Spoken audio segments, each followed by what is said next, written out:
नमस्कार दोस्तों, हमारे चैनल मान्या क्रिएशन वर्ल्ड में आप सभी का स्वागत है। आज मैं आप लोगों के लिए सनातन के पन्नों से एक और कथा लेके आई हूँ। जैसा कि आप जानते हैं, आज बैकुंठ चतुर्दशी है। तो आज बैकुंठ धाम में स्थान पाने का दिन है। कार्तिक शुक्ल पक्ष चतुर्दशी को बैकुंठ चतुर्दशी के रूप में मनाया जाता है। मान्यता है कि इस दिन महादेव और श्री हरि विष्णु का एक साथ पूजन करने से भक्त बैकुंठ लोक का अधिकारी बन जाता है। तो आइए आज सुनाते हैं आपको बैकुंठ धाम में स्थान पाने की कथा। हिंदू धर्म में कार्तिक शुक्ल चतुर्दशी की विशिष्ट महत्वता है। वर्ष भर में एकमात्र यही तिथि ऐसी है जिस दिन देवादिदेव शिव और श्री हरि विष्णु का एक साथ पूजन किया जाता है।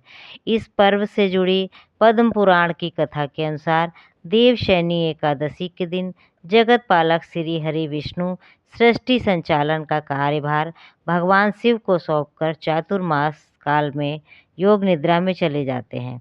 देवोठनी एकादशी के दिन चातुर्मास की निर्धारित अवधि पूरी होने पर श्री हरि विष्णु जब योग निद्रा से बाहर आते हैं तो एक ओर देवगण उनका स्वागत अभिनंदन करते हैं, तो दूसरी ओर वे स्वयं काशी जाकर कार्तिक शुक्ल चतुर्दशी की शुभ तिथि को अपने आराध्य महादेव का पूजन वंदन कर उन्हें कृतज्ञता अर्पित करते हैं।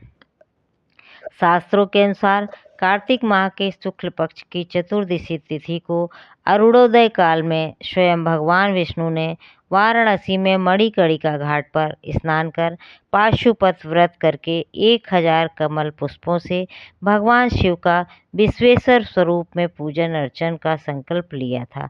अभिषेक के बाद जब वो पूजन करने लगे तो शिव जी ने उनकी भक्ति की परीक्षा के लिए 1001 कमल पुष्पों में से एक पुष्प कम कर दिया।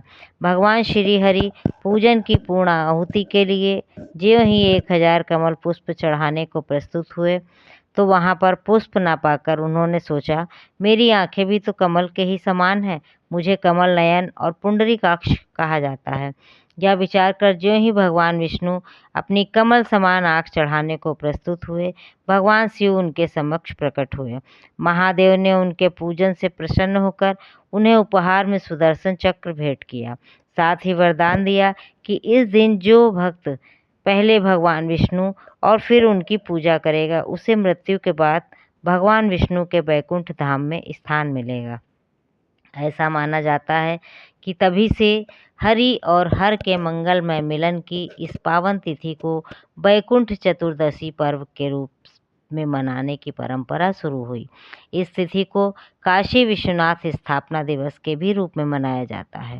धार्मिक मान्यताओं के अनुसार इस दिन संसार की सत्ता का भी हस्तांतरण होता है।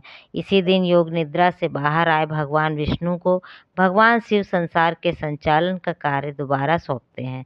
इस दिन श्रद्धालु भगवान शिव को तुलसी पत्र और भगवान विष्णु को बेल पत्र अर्पित करते हैं। पौराणिक मान्यता के अनुसार इस दिन किए गए जप तप और दान पुण्य का फल 10 गुना अधिक होता है।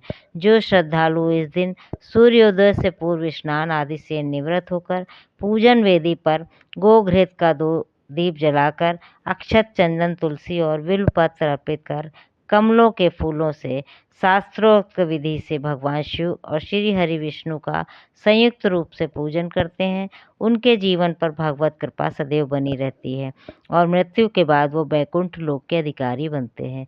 इस दिन श्रीमद् भागवत गीता और श्री सूक्त का पाठ करना भी विशेष फलदायी माना जाता है। साथ ही बैकुंठ चतुर्दशी को व्रत कर तारों की छांव में सरोवर, नदी आदि के तट पर 14 दीपक जलाने से भी शुभ फलों की प्राप्ति होती है। तो बोलिए ओम नमो भगवते वासुदेवाय नमः। हर हर महादेव।